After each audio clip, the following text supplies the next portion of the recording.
मालिक की जो प्रजा है, मालिक की जो सृष्टि है, उस परमपिता परमात्मा ने, उस मालिक ने क्या गजब की बनाई है। कहीं भी आप निगाह मारें, आपस में सगे भाइयों के कर्म नहीं मिलते, हाथों की रेखाएं नहीं मिलती, पेड़ पौधे अलग अलग प्रजाति के, उनकी पत्ते शाखाएं नहीं मिलती। तो उस राम ने गजब कर रखा है कि जो वो बनाता है, ऐसा डिजाइन, ऐसी खुशबू इंसान नहीं बना पाता। प्रकृति में ऐसे ऐसे पेड़ पौधे, जड़ी बूटियां हैं जिनसे बहुत इलाज हो सकता है, जिनसे इंसान ही नहीं और बहुत से जीवों को फायदा होता है। जंगली जीव रिसर्च जब की गई तो ये पाया जाता है ऐसी ऐसी जड़ी बूटियां जाके खाते हैं जिससे उनकी तकलीफ दूर हो जाए। आयुर्वेदा में जो लिखा और उसके अलावा जो अनुभव किया गया वो यही था कि बंदर हैं, कुछ और जीव हैं, वो जब जंगलों में घूमते थे, कोई चोट लग गई, कोई मुश्किल आ गई, तो जाके किसी पौधे को, फल पत्तियों को, पेड़ को जाके वो खाते थे, उनकी छाल खाते थे, पत्ते फूल खाते थे, तो वो ठीक लगते थे उसके बाद, और फिर बिल्कुल ठीक हो जाते थे।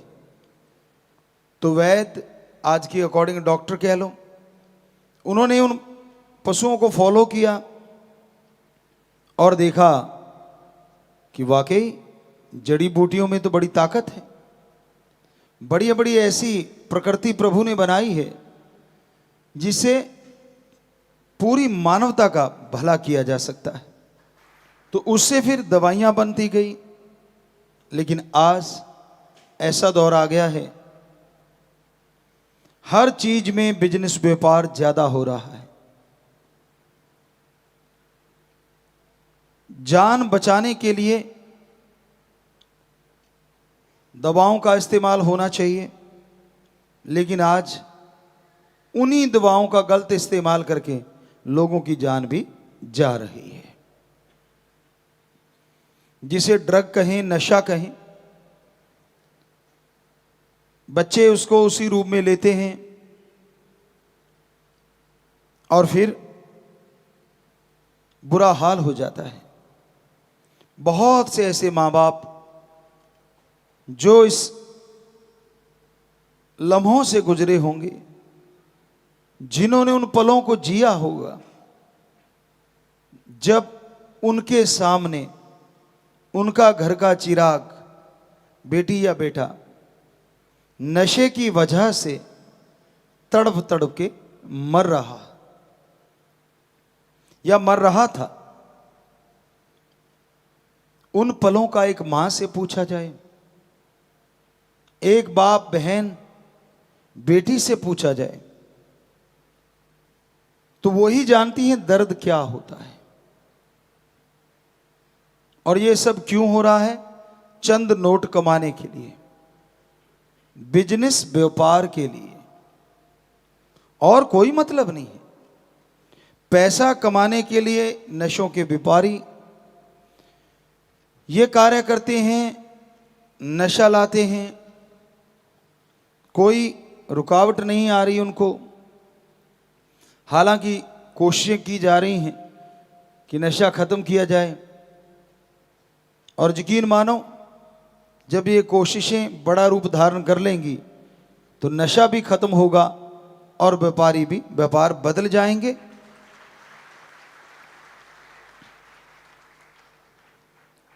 व्यापार के लिए बहुत विभाग हैं, बहुत सारी और चीजें हैं। तो परमपिता परमात्मा अपने संतों द्वारा अपने दया का, अपने रहमत का पैगाम भेजता रहता है कि भाई सतगुरु राम दयालु है, अगर आप सुन के अमल करोगे तो वो दया का सागर आप पे इतनी दया मेहर बरसाएगा कि आपके घर, आपके आंगन छोटे पड़ जाएंगे और उसकी मूसलाधार कृपा दृष्टि बरसती चली जाएगी, रहमो करम बरसता चला जाएगा। उसकी रहमत कैसे बरसती है? उसकी रहमत, उसकी कृपा जब बरसती है तो आदमी के अंदर आत्मिक शक्तियां जागृत हो जाती हैं, सोल पावर जाग उठती है और इंसान वो सोच लेके आता है जो उसने कभी कल्पना नहीं की होती। आप सत्संगी हैं, वचनों पे ठोक के पहरा देते हैं, दृढ़ यकीन रखते हैं, सुमरन करो और सुमरन से पहले प्रार्थना करो। पढ़ने वाले बच्चे पढ़ाई की, बिजनेसमैन व्यापारी अपने व्यापार की, यानी जो भी आप अच्छा कर्म कर रहे हैं। किसान भाई बीज बोने से पहले कि मेरे मालिक हे मेरे राम, बीज बोऊंगा, फसल बन के ये मेरे पास आए और इसका कुछ हिस्सा तेरे बच्चों में लग जाए, मुझ पे कृपा करना, मुझ पे दया में रहमत करना। और फिर करो सुमरन, चाहे बिजनेस करते हुए, उसके बाद पढ़ाई करो या बीज डालो, यकीन मानो फायदा लाजमी होगा। लगातार सुमरन से फायदा बढ़ता ही जाएगा। तो इस तरह से मालिक की कृपा काम करती है। दिमाग बदल जाता है, सोच बदल जाती है और आदमी समझ जाता है कि हां, ये परम पिता परमात्मा की कृपा ही है, वरना मैं क्या था। बहुत से सत्संगी इस भावना को जाहिर भी करते हैं, भजनों के द्वारा, कोई बोल के, कोई लिख के, अपने अपने ढंग से, कोई नाच के। तो उस भावना से पता चलता कि हां, इस इंसान के अंदर परम पिता परमात्मा की कृपा हो गई। उसको बोल के बताने की जरूरत नहीं पड़ती, सोचने से पहले पूरी कर देता है। कोई सच्चा भक्त बन के देखो, अपना आड़ से नींद त्याग के देखो। जिनकी तड़फ लगी होती है ना, एक गाना किसी ने लिखा था, कई गाने भी रूहानियत में, सूफियत में चल पड़ते हैं। लगी वाले दा कदे नहीं सौंदे ते तेरी किमें अख लगी। शायद उसने दुनियादारी के हिसाब से बनाया होगा, पर सूफियत में बहुत गहराई है कि जिसकी उस परम पिता परमात्मा से आंख लग जाती है, फिर इस आंख में कोई दूसरा आ ही नहीं पाता। क्योंकि देखने का विजन बड़ा छोटा सा होता है। डॉक्टर साहबान जानते हैं, एक सेंटर में हमारे बिंदु होता है, एक छोटा सा, सारा पिक्सल वहीं से आता है। फोकस, डी फोकस, सारा कुछ फोकस करना, आउट ऑफ फोकस जाना, ये कैमरों का काम है। लेकिन राम जी ने ये जो कैमरे बनाए ना, ये आउट ऑफ फोकस नहीं होते। यहां देखो, चांद पे देखो, एक पल में इतना तो ना कोई कैमरा बना ना और कभी बनेगा कि इतना क्लोज, और एक पल में वहां और एक पल में यहां। ये उनसे भी कई गुना ज्यादा फास्ट होता है, कई गुना ज्यादा फास्ट, सेकंड के 100वें हिस्से से भी आगे। आंखें यूं देख के यूं देखती हैं तो पता नहीं कहां से क्या क्या देख लेती। और गजब तो ये है ना, क्योंकि हम डायरेक्टर हैं, बहुत मालूम डीओपी भी हैं, तो हमें पता है इन चीज़ों का। आपको पहले भी एक दिन बोला था कि एटार होता है, एक ऐसा लेंस होता है जो यहाँ तक दिखा देता है, फिश आई होता है जो यहाँ तक दिखा देता है। लेकिन गजब तो ये है ना, राम जी ने हमारी ये जो आंखें बनाई है ना, ये यहाँ तक दिखाती है 180 डिग्री। कमाल तो ये है, ये डीफोकस नहीं होती कभी भी, आउट ऑफ फोकस नहीं होता, पूरा दिखता है इधर कौन खड़ा, इधर कौन खड़ा। सेंस जागने चाहिए। लेकिन इस सबको इकट्ठा करके जब एक बिंदु पे लगा देते हैं तो भगवान भी आ जाते हैं। गजब है। कैमरे को जितना मर्जी फोकस करते रहो, कुछ भी करते रहो, भगवान का ढंग की पिक्चर आ जाए वही काफी है। लेकिन कमाल है ना, जब ये सारे पिक्सल इकट्ठे होके एक जगह इकट्ठे हो जाते हैं ये पॉइंट पे, तो फिर वो रास्ता खुल जाता है परमपिता परमात्मा तक जाने का। कमाल का ऑटोमेटिक विजन है, कमाल के ये लेंस हैं जो अलग से लगाने नहीं पड़ते। क्योंकि शूट करते थे, आपको बोला डीओपी, डायरेक्टर ऑफ फोटोग्राफी या जो भी नाम ले, तो उनका काम होता है जब वो देखते हैं कि मैंने कौन सा सीन लेना है तो वो लेंस बदल के दूसरा लगाया जाता है। क्या मैंने फोकस बिल्कुल क्लोज लेना है, अब मैंने वाइड एंगल लेना है, अब मैंने लोअर एंगल लेना, अब मैंने ये लेना है, तो वो सारे अलग से लेंस होते हैं। लेकिन क्या कहें उस परमपिता परमात्मा का जिसने ऐसे लेंस, और कमाल है ये इतने बड़े बड़े होते हैं, उठा के चलते हैं जब इतना वजन होता है, और इधर वजन तो है ही नहीं। जरा सी जगह, आप अगर डॉक्टर से पूछो कि जरा सी जगह होती है, और क्या उसका वाइड एंगल है और क्या उसका लॉन्ग एंगल है और क्या उसका फोकस है, जबरदस्त। इससे बड़ा तो हो ही नहीं सकता ना कि जब उसको टोटली फोकस कर देते हैं एक पॉइंट पे तो भगवान जी भी आ जाते हैं। पर इसको फोकस करने के लिए इस माइंड में राम का नाम लाना पड़ता है, उसको याद करना पड़ता है जिसने ये ऑटोमेटिक लेंस बनाए हमारे अंदर। तो उसको जब याद करते हो तो ये सब चीजों को आउट ऑफ फोकस करके एक जगह फोकस होने शुरू हो जाते हैं। वरना तो 180 डिग्री कोई छोटी बात नहीं होती।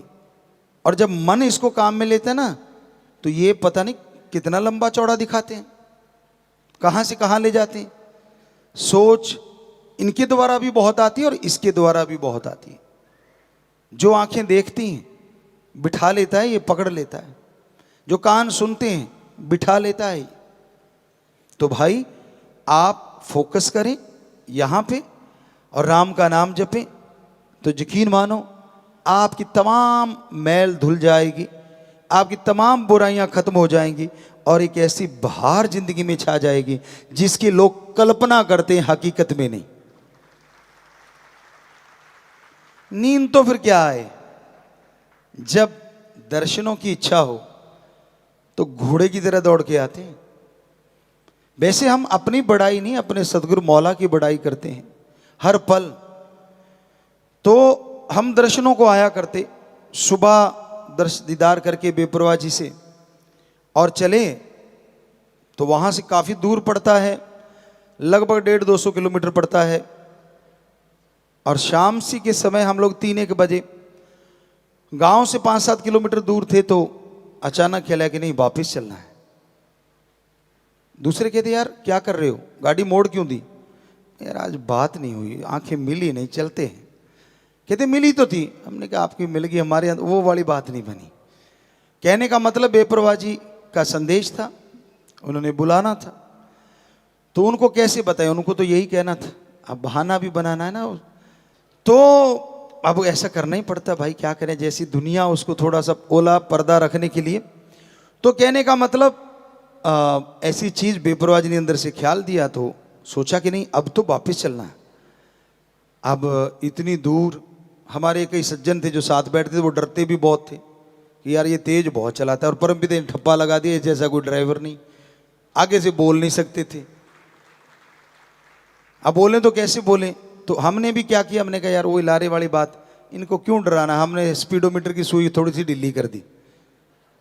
तो वो 120 पे जाती तो झटके मार मार के 90 दिखाती, 80-90 80-90। तो हमने उसका चमचा दबा दिया गाड़ी का, तो वो 120 तक जाती थी बेचारी, वो उतनी भाग ली। और 3 बजे वहाँ से टर्न मारा और शायद 5:30 5 सवा 5 5:30 हम 2.5 घंटे में, जो कि बहुत टाइम लगता था। वो कहते यार भाग तो उतनी रही है, ये स्पीडोमीटर दिखा रहा है लेकिन पेड़ों को देखते तो बड़ी तेजी से घूम रहे हैं। हमने कहा ये आपके ना थोड़ा सा वो हो गया, सफ़र का नशा चढ़ा हुआ, आंखें बंद करो, थोड़ा सुमरण करो, भक्तजन हो आप। तो बेचारे सुमरण करने लग जाते, और उनको क्या पता कि सुई ढीली है। कहते यार ये झटके से मारती है। हमने कहा खराब हो जाती हैं, अब इतनी कौन सा मत्था मारे, ठीक है जो चल रहा। तो जा पहुंची और बेप्रवाह जी मजलिस करके 6 बजे थे या 5:30, अब हमें पूरा वो ध्यान में नहीं है। तो उस टाइम बेप्रवाह जी तेराबास में मस्ताना जी धाम में जो हॉल की तरफ गेट है, शायद उसी तरफ से जा रहे थे अंदर। तो हम जा पहुंचे, कहते हमें मिली आंखों से आंखें। कहते अच्छा आ गए। हमने कहा आप बुलाओ और हमारी औकात, ये आंखों की बातें होती हैं। तो कहने का मतलब बेप्रवाह जी के हाजिर हुए और फिर बात पूछी। कहते अच्छा, बेप्रवाह जी फरमाने लगे, हंस पड़े, मुस्कुराए। कहते आप फिर आगे, सुबह तो मिले थे भाई। अब उन्होंने भी यही कहा था, यार सुबह तो मिल के आए। वो हमें देखने लगे। कहते अच्छा कोई बात नहीं, अब आए हो तो आपा ये सेवा करनी है, ये काम करना है। बेप्रवाह जी खड़े रहे और इधर से हमारा प्रोग्राम चलता रहा। उनसे जुबान से बातें हो रही थी और हमारे नैनों से चल रहा था प्रोग्राम। तो वो सारी बातें जब पूरी हो गई, कहते अच्छा अब तो हो गया काम। अब उनको ये समझना है कौन सा काम हो गया। वो कहते हाँ जी दर्शन हो गए पिताजी, अब ठीक है। कहते अच्छा फिर अब जाना चाहो तो जाओ। तो हमें क्या लगे, बोल अब फिर तो नहीं ले आएगा वापस। कहते नहीं तो यहीं सो जाते हैं। हमने कहा नहीं अब नहीं ले जाते। बेप्रवाह जी ने बोल तो दिया यार, काम हो गया, अपने दर्शन हो गए बस। तो बड़े खुश, कहते हाँ यार वाकई दर्शन तो हो गए। यार तूने गाड़ी बता, सच बता कितनी थी। हमने कहा आपकी सुई बताती है, हमें सच झूठ का क्यों पूछते हो। कहते सुई तो 80-90 पे ही रही। वो जाते टाइम भी बेचारी वो हम 80-90 ही चलाई, तो वो 80-90 पे ही धक्का मार मार के आ जाती थी, उससे आगे नहीं जाती थी, ये पक्का था उसका। तो कहते हाँ यार अब भी उतनी ही जा रही है, पर पेड़, हमने कहा अंधेरे में पेड़ कैसे घूमेंगे। तो हम लोग घर पहुंच गए। तो कहने का मतलब जब लगी होती है ना तो फिर लगी होती है। खसम को भी पता होता है उस राम को, सतगुरु मौला को। और कई ऐसे होते हैं यहां सोए रहते हैं, उठ के आने में भी यूं डगमगाते हुए यूं आएंगे, बड़ा तरस आता है। अरे जिनको नसीब है वो नसीब बनाना नहीं चाहते, और जो नसीब बनाना चाहते कई बार नसीब नहीं हो पाता। पर हमेशा ऐसा नहीं रहने वाला। जिनको चाहते हैं उनके तो जरूर बनने हैं, वो घर बैठे तो भी बन जाएंगे। और ये अब मत समझो कि यहां बैठा वो ज्यादा ही बनवा लेगा। अब जिसको इच्छा ही नहीं है, नींद नहीं मार रखा है, उठ के आने में तकलीफ, चलने में तकलीफ, पाँव घसीट घसीट के चलना, ऐसे लगता है जैसे अमली आ रहा हो। जो यार का अमली होता ना तो कहता है पंख लगा दे यारा उड़ के आ जाऊं। जो राम का आशिक होता है, परमपिता परमात्मा का आशिक होता है, तो आशिक तो उसके बन के रहो।